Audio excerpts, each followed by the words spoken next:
Blog Talk Radio.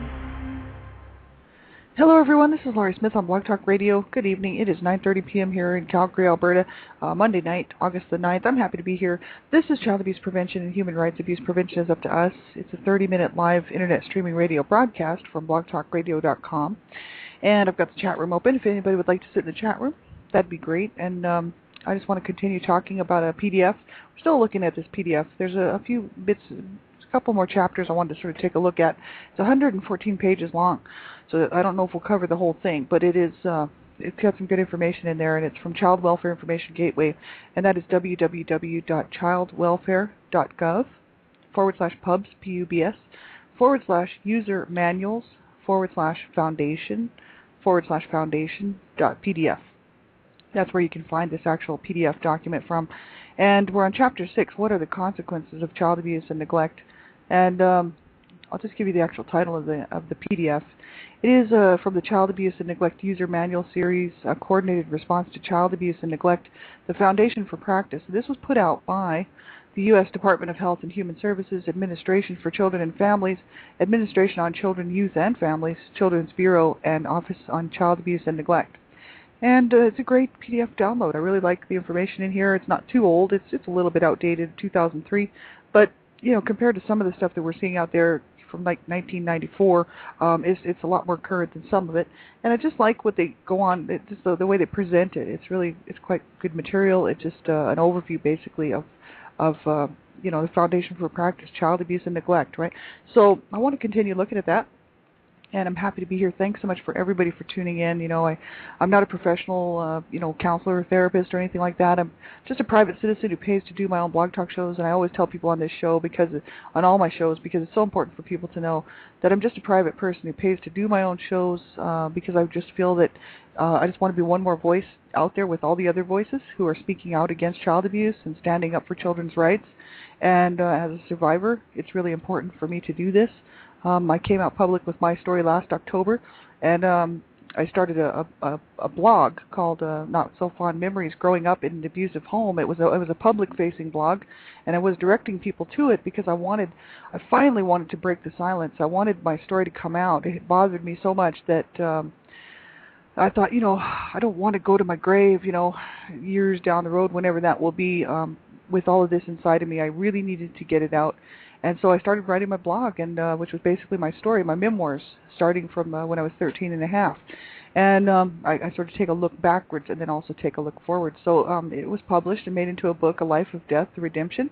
And Dreamcatchers, Donna Shear, the president of Dreamcatchers for Abused Children, she's a best-selling author, and she saw my blog, and she's just such a good lady. She said, your story should be out there for people, and it should be available as a book, and you should have it published, right? So that was the first person to actually, there was another friend of mine who is an author as well, Tammy Boehm, and she's a published author, and she's my good friend from years and years ago, and she did say that, she thought it should be a book as well. And so there was a couple people who, were trying to convince me that it should be a book, but I was just so happy to get my story out there and get my voice heard, to break the silence.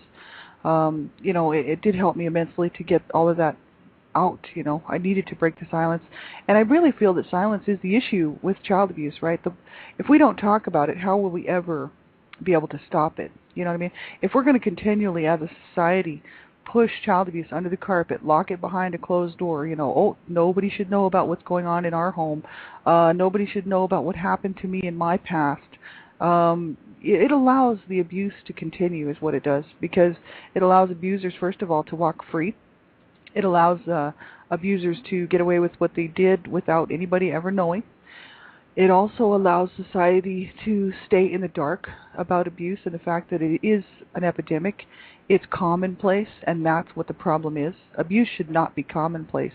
It should be so unthinkable and unforgivable that nobody would ever abuse anybody, but unfortunately everybody practically is abusing everybody. So this is why 1 out of 3 girls and 1 out of 6 boys will be abused under the age of 18, whether it's child sexual abuse or physical abuse, emotional, neglect, verbal abuse, you name it.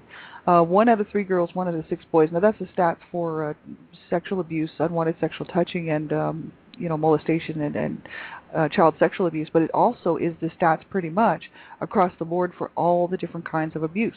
So that's the whole issue. Science just allows society to live in this make-believe world that abuse doesn't happen and no one is suffering from abuse. No child is being raped tonight. No child is being scalded to death. No child is in the hospital with broken ribs and a busted face and a broken neck and broken back due to the abuse they suffered at the hands of their parents. This just doesn't exist, right? As long as we don't talk about it, it doesn't exist. Well, I'm talking about it.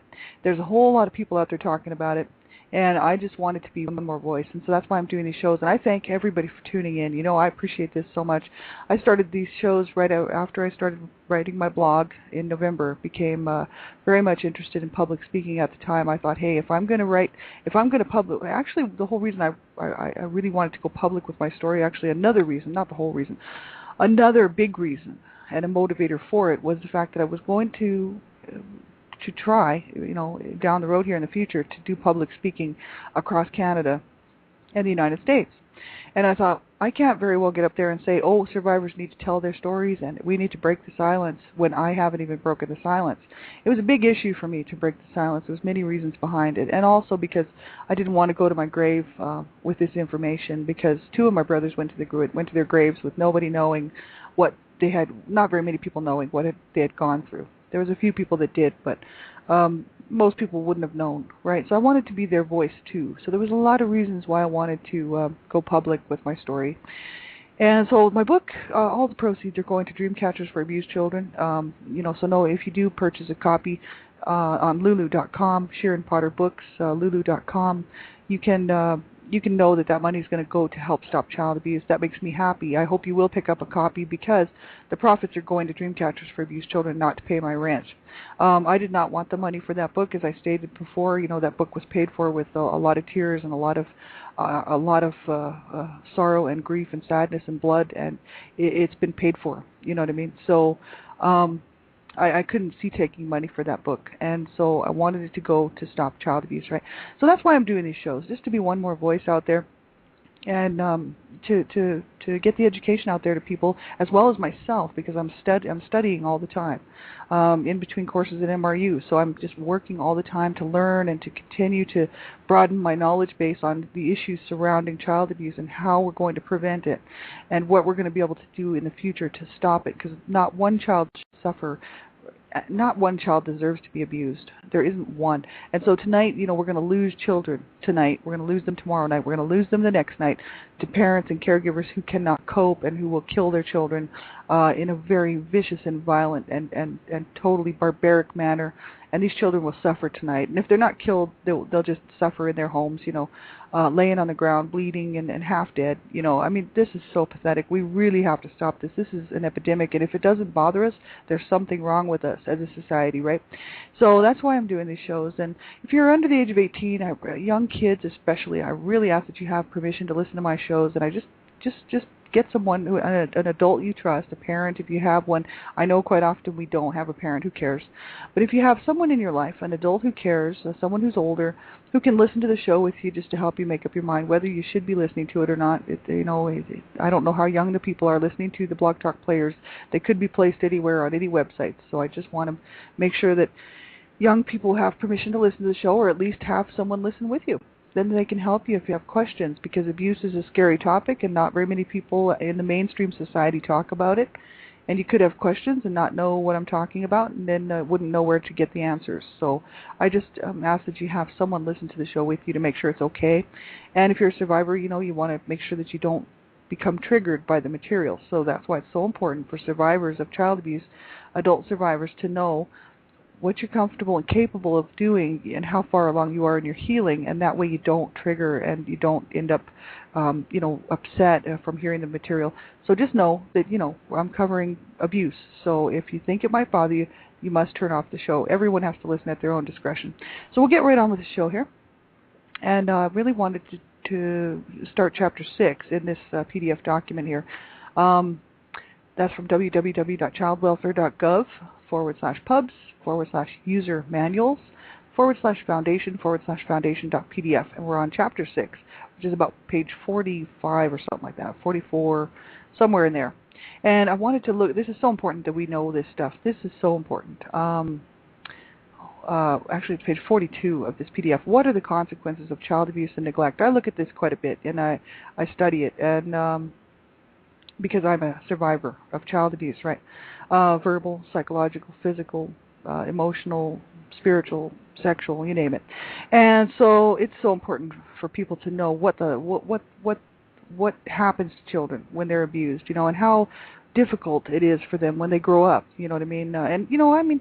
This counts for people who have been in domestic violence situations as well. Domestic abuse. If you've been abused, really, period, in your lifetime, how hard it is to heal, and how hard it is on you emotionally, psychologically, physically, right? And it is so incredibly hard on people, and that's why, with the, 60 million odd survivors in the United States, and that's just the United States. Who knows how many there are in Canada? I haven't actually looked for those stats, but the fact of the matter is 1 in 3 girls and 1 in 6 boys will be abused. So it tells you how many people in society are abused, right? That's only the numbers that are reported. Abuse is underreported always, right? It's not always reported, and so it's quite often not reported. So we don't have a true picture of what's actually happening out there. So if those are the stats, and that was just all it was, 1 in 3 girls, 1 in 6 boys, that's too many. That's too many people being abused, too many children. And then you look at the domestic violence cases, how many women every year and how many men will be abused by their partner, by their intimate partner, by their husband, their wife, their spouse, their partner, right? Horrible. Boyfriends, girlfriends, abusive situations with young boyfriends and girlfriends and stuff. It's just got to stop, right? Because it says here, I'm going to read right from page 42, the consequences of child maltreatment can be profound and may endure long after the abuse or neglect occurs. And the effects can appear in childhood, adolescence, or adulthood, and may affect various aspects of an individual's development, for example, physical, cognitive, psychological, and behavioral. These effects range in consequences from minor physical injuries, low self-esteem, attention disorders, and poor peer relations to severe brain damage, extremely violent behavior, and death. So it just goes from one side of the gamut to the other, minor physical injuries to brain damage to death, absolutely horrible. While substantial evidence exists for the negative consequences of maltreatment, practitioners should be aware of the limitations of current research. It says, first, many research efforts have studied the effects of child maltreatment among the individuals from lower socioeconomic backgrounds, prison populations, mental health patients, or other clinical populations who may exhibit the most serious behavior problems, and whose families often have had many other problems, such as poverty, parental substance abuse, domestic violence, etc. Further, many early studies examining consequences did not compare outcomes among maltreated individuals with outcomes among individuals who had not experienced maltreatment. So the older studies, they didn't do them side by side with people who had been mistreated and people who had not been mistreated. Right? Nowadays they're doing that sort of thing. In addition, studies often rely on official records or self-reporting of current or past child maltreatment, both of which may undercount the true prevalence of maltreatment. And finally, the nature and extent of maltreatment are different for each child and family, and these differences may influence the consequences. So that's true. When you're taking a look at any study, there's always going to be these issues. The whole issue is that I know so many people who have been abused. I know myself as a survivor of child abuse. We all know, all of us survivors out there, and people who have been in domestic violence situations or sexually assaulted or raped, we know what it's all about. So we can tell you. It's absolutely horrible. And all you got to do is listen to a few survivors, and they'll paint you a very clear picture of what it's like. Despite the above challenges, it is still possible to identify effects that have been more commonly associated with individuals who have experienced abuse and neglect. And these effects are discussed in the sections that follow. So they list them all out as they relate to the 3 overlapping areas. So there's health and physical effects, intellectual and cognitive development, and then emotional, psychological, and behavioral consequences. So they say here, while maltreated children have a higher risk of certain problems, it cannot be concluded that any given consequence will always occur. Not all children who have been maltreated will suffer severe consequences. A number of factors may influence the effects of maltreatment, including the child's age and developmental status at the time of the maltreatment, as well as the type, the frequency, the duration, and the severity of the maltreatment and co-occurring problems. And in addition, research has identified certain protective factors that mediate the effects of maltreatment. And these protective factors in a child's resilience to negative consequences are addressed in the final section of this chapter. So yeah, I mean, children are all different, and we all experience different types of abuse for different lengths, different severity. People have different coping skills and different mechanisms for coping. No two people are the same, right? So it cannot ever be the same outcome. The whole issue is there's general there's general lines where it all kind of comes together and you can see a pattern. And that's, so anybody who's experienced child sexual abuse, it would all be different for every one of them, because no two people are the same, no abuse would have been the same. But the whole idea is that they can find commonalities within their behaviors, commonalities within the abuse that cause them to feel a certain way, to behave a certain way, to take on these adult survivor issues, right? Whatever it is that's stemming from the abuse, and then you can come to some clear, direct, a clear way of looking at it, right? Health and physical effects. Health and physical effects can include the immediate effects of bruises, burns, lacerations, and broken bones, and also longer-term effects of brain damage, hemorrhages, and permanent disabilities. Negative effects on physical development can result from physical trauma, for example, blows to the head or body, violent shaking, scalding with hot water, or asphyxiation, and from neglect, for example, inadequate nutrition, lack of adequate motor stimulation, or withholding medical treatment. Specific physical effects as they relate to the early brain development of infants are highlighted in the following sections, along with some general health problems associated with maltreatment. And the issue of child fatalities, the most tragic consequence of child maltreatment, is discussed in Chapter 4. What is the scope of the problem? And physical effects on infants. Infants and young children are particularly vulnerable to the physical effects of maltreatment. Well, you can think about that, right? Their little bodies are so tiny, and so their bones are still they're just still developing.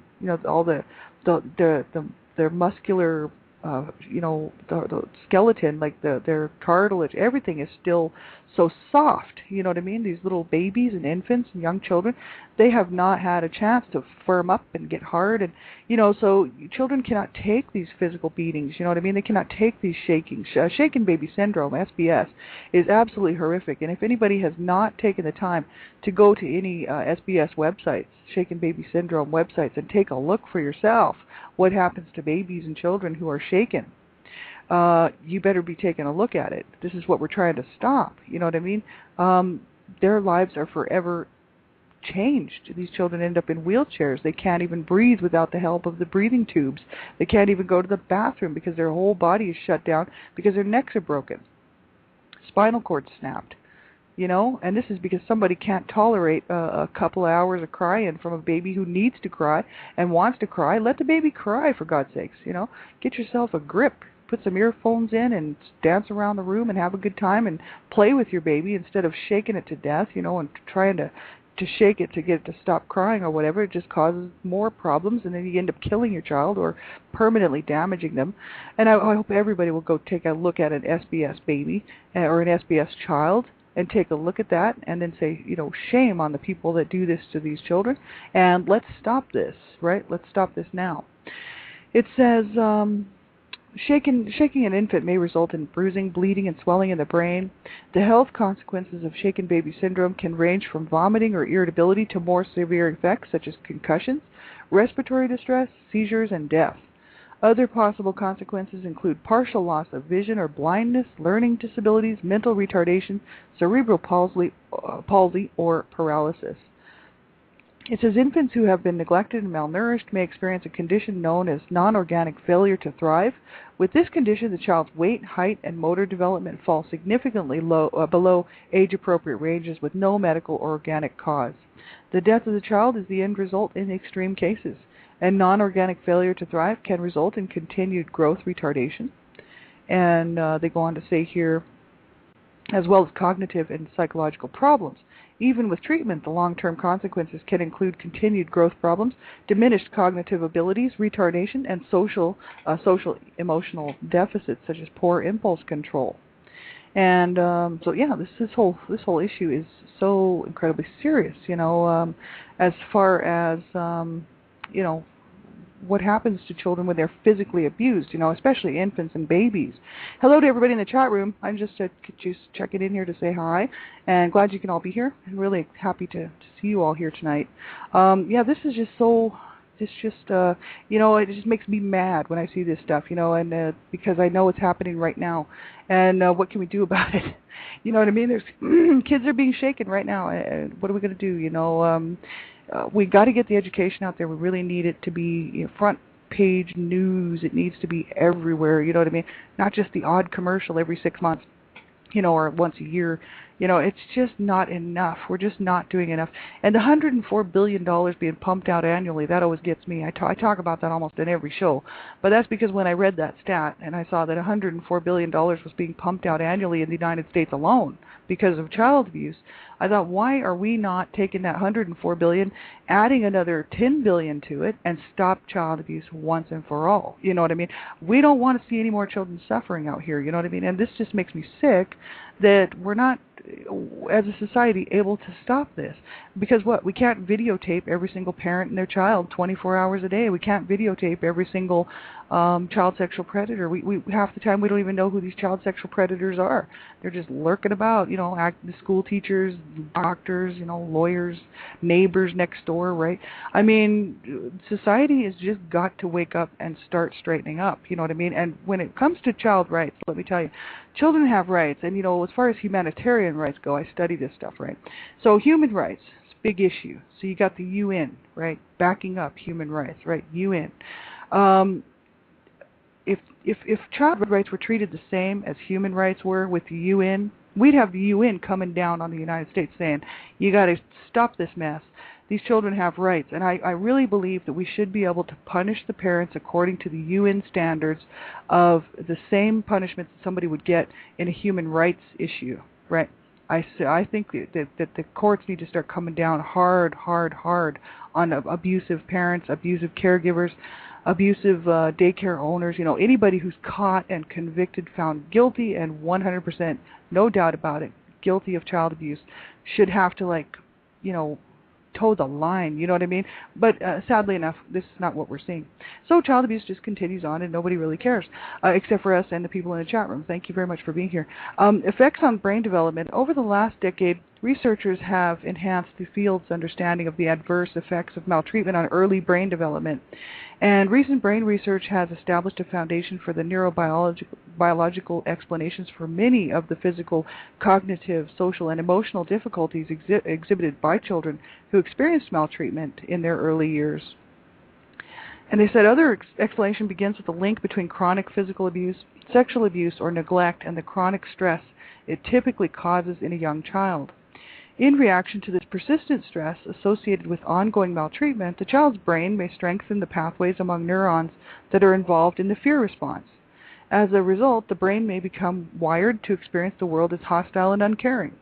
And this negative perspective may influence the child's later interactions, prompting the child to become anxious and overly aggressive or withdrawn.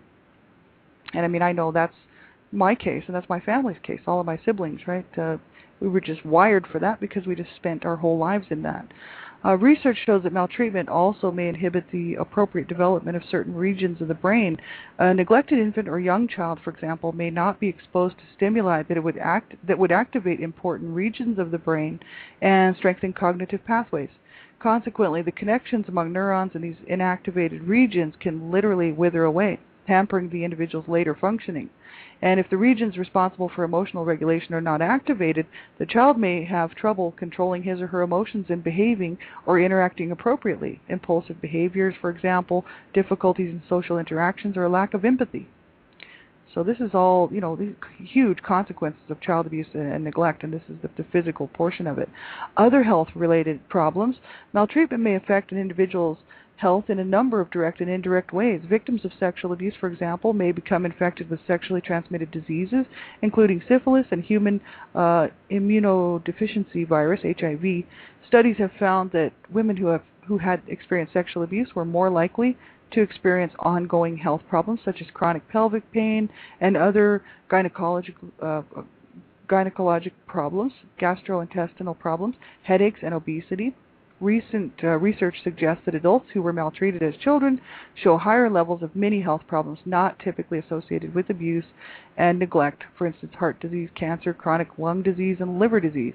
The link between maltreatment and these diseases may be depression, which can influence the immune system and may lead to higher risk behaviors such as smoking, alcohol, and drug use and overeating, which I partake in all. I used to partake in all of them. Now I just partake in the legal stuff, right?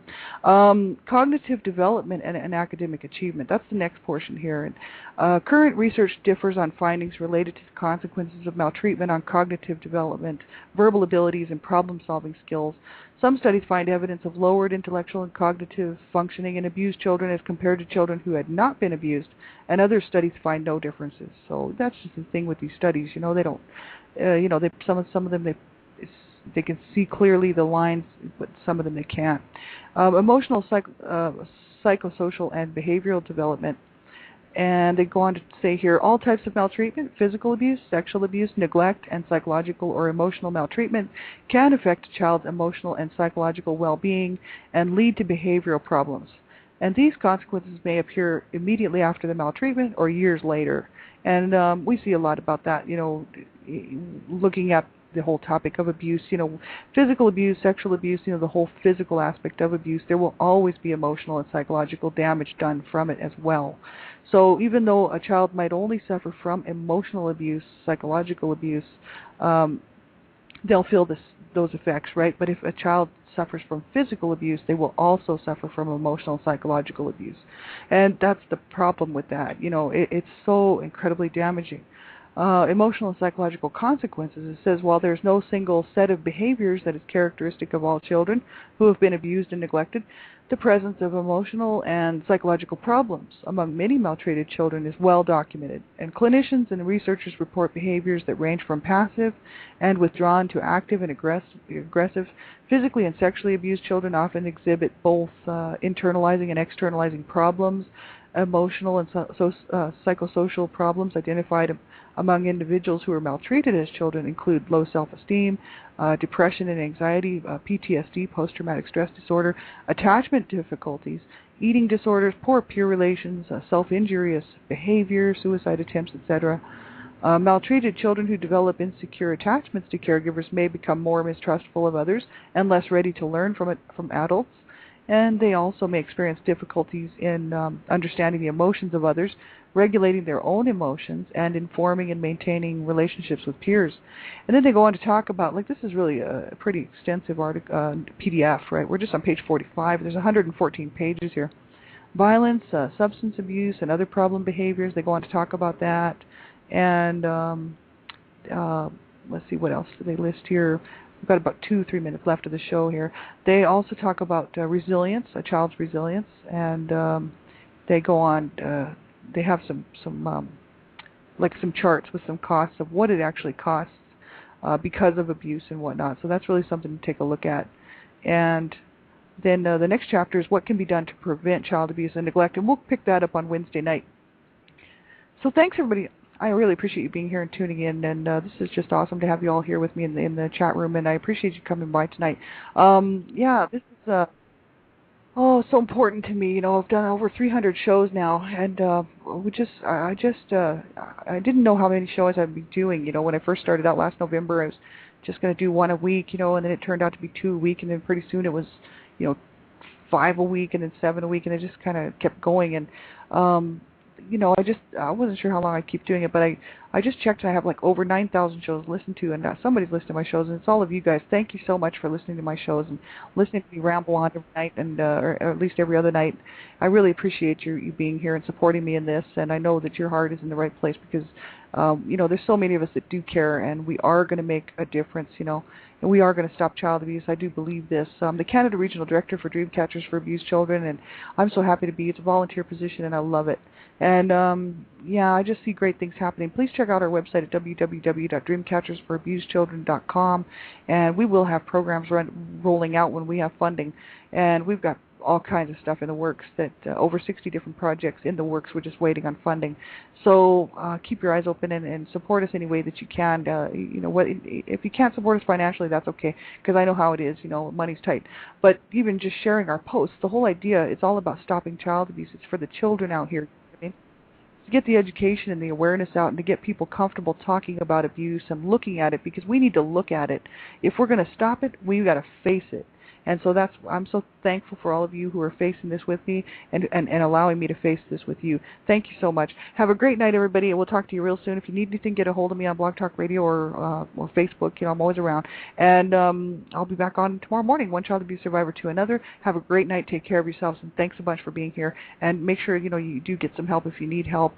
Contact somebody. Call a crisis line. You know what I mean? If you're a survivor and you're having a hard time, make sure you do reach out to somebody. That's what I did. I'm so thankful that I did, and I'm so thankful I did not take my life and kill myself and self-injure and continue on that destructive path, to destroying my life.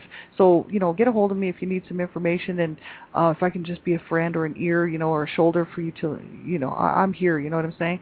And so thank you very much for being here with me. I really appreciate it. Have a great night, everybody. We'll talk to you real soon. Bye-bye.